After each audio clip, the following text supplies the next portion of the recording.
Welcome to the SeizeYourBusiness.com podcast and video blog.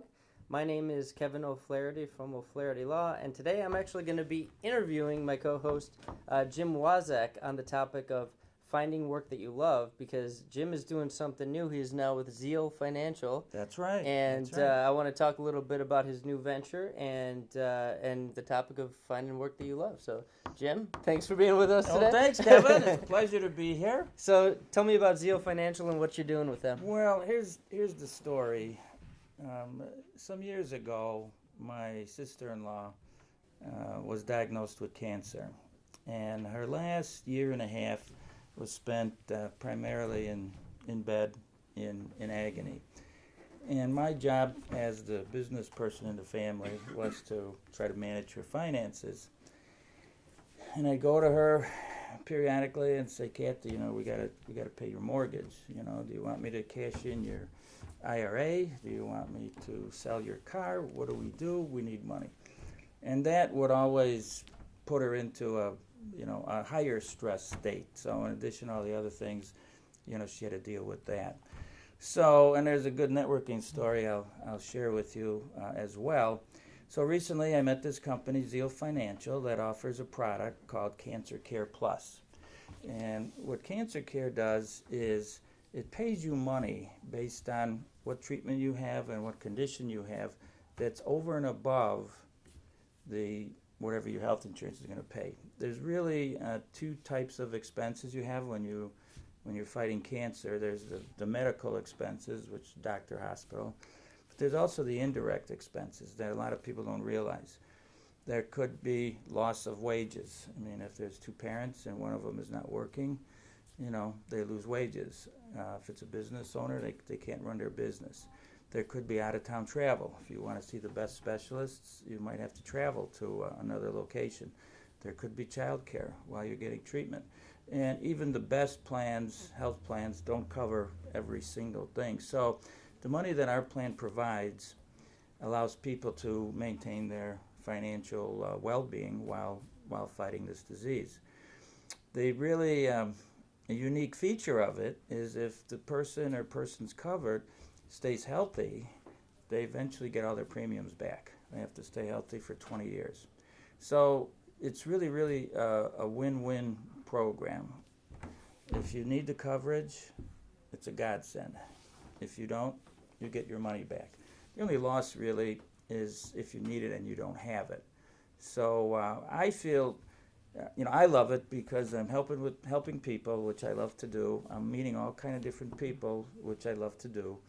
And it's a pretty short sales process, and I usually don't have a long attention span. But in terms of how I found this, which, like I said, was an interesting networking story, I met a fellow about, it's probably been 15, 20 years ago, and we did a little business together back then, and then didn't see him a lot, but once in a while we'd see him at an event. He wound up moving down to Texas, and then he calls me one day out of the blue, and he says, hey, I'm back in Chicago. I got to tell you what I'm doing. I think maybe you want to do it. And he explained the program to me, and so now I'm doing it. And the lesson there, I think, is, stay in touch with people. You just never know when a person that you maybe never expected anything from is going to show up with something that's pretty cool. Well, that's another benefit of networking, too, because you've been doing, I've known you for probably 4 or 5 years now. Probably, yeah. You've had a lot of different ventures, but you always throughout the common thread through all of the different things you've been involved with was you've always been looking to help people out, finding ways to bring value to people, put people together right. and network, and that didn't really change regardless of what, current That's true. idea you were pursuing. Yep. And that's probably led to us doing this podcast together. Right. It led to where you're, what you're doing now with Zeal Financial. So that's just a good way to be, regardless of what your actual job role is. Correct. And you've had a lot of life experience in different job roles. I mean, you were in the corporate world. Right. You were doing improv for business, which you're still doing. Still do that. Yep. You were doing business coaching, and I think you're still doing that too. I still would do that. Yeah. But when you talk about finding work that you love, tell me about that a little bit, because I've been a lawyer the whole time. Yeah. And lately I've gotten a chance to focus more on the marketing thing, which is a lot more fun for me. Right. But I haven't had the life experience that you have of bouncing from different opportunities. And how is it different when you're not in love with what you're doing? And well, it's obviously becomes difficult, and I think there's a lot of people who, for whatever reason, they know from a very early time they want to be a train engineer or an attorney or whatever, and whatever causes that to click in, it makes it a lot easier for them. I think, and not to necessarily blow my own horn, but I think people who are like real creative and real curious, they find everything interesting, and they seem to be able to do reasonably well at a lot of things. And that, when I was focused mostly on getting consulting work, that was a huge issue, because people would say, well, what do you do? Well, what do you want me to do? Because I've worked with people in sales, I've worked in operations, I've facilitated meetings, I've done coaching. So it can be tough. And my advice would be to, just don't give up and keep talking to people and meet as many people and get as many ideas as you can, and eventually one will manifest itself. Well, and you can find different. It doesn't necessarily break down to a job that you love or a career that you love, but you can find different roles and different hats to wear within your career that you like more than others. For example, me personally, I started off just as an attorney, then which I like. Then I started managing people, which I hate. Yep. And then I moved more to networking, which was okay, but it can be exhausting. Yeah. And lately I've been focusing more on blogging and podcasting and internet marketing, which I really enjoy doing. And when I used to have to work on weekends, it was because I had to, either because clients had a deadline or I needed to just bring in more money. But now when I work on weekends, there's a very long, twisted golden thread to that actually making more money for me, but it's something that I really want to accomplish this next big project. I'd like to do an ebook, and I don't want to wait because I can't wait to get to work. And so that's all within the same title of lawyer. It's just finding the role that I like. Well, within exactly. that. Yeah, exactly. And I think you touch on an interesting point when you can work on something because you see it as a worthwhile goal in itself, and then the money is kind of secondary. Obviously, we all need a certain amount of money to eat and pay the bills.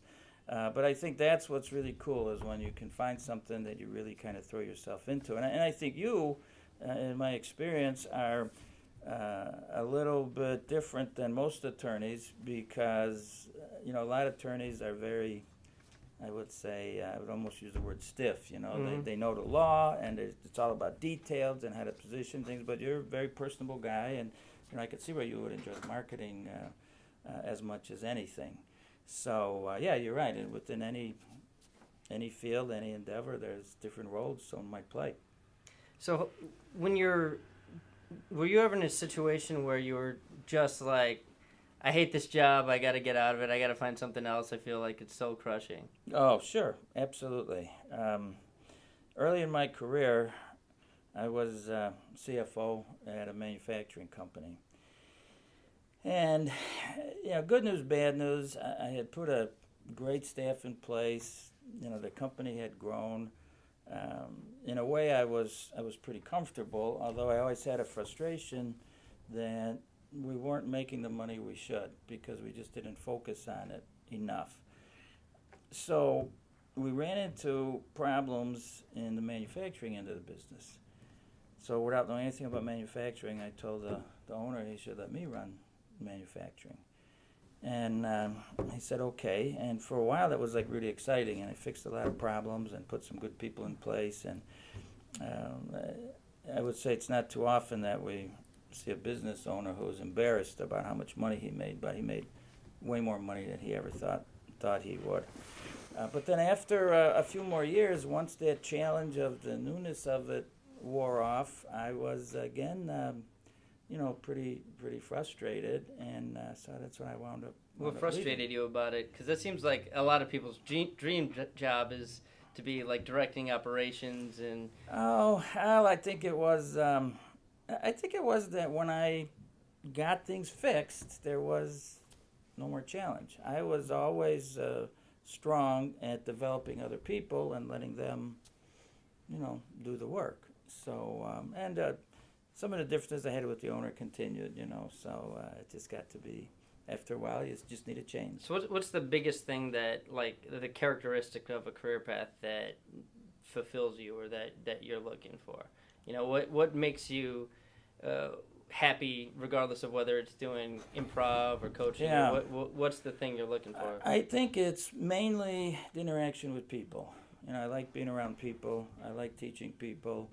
The success I had in management positions was because I know how to work with people. So that to me is, if I could help somebody or make them laugh or teach them something, that's what turns me on.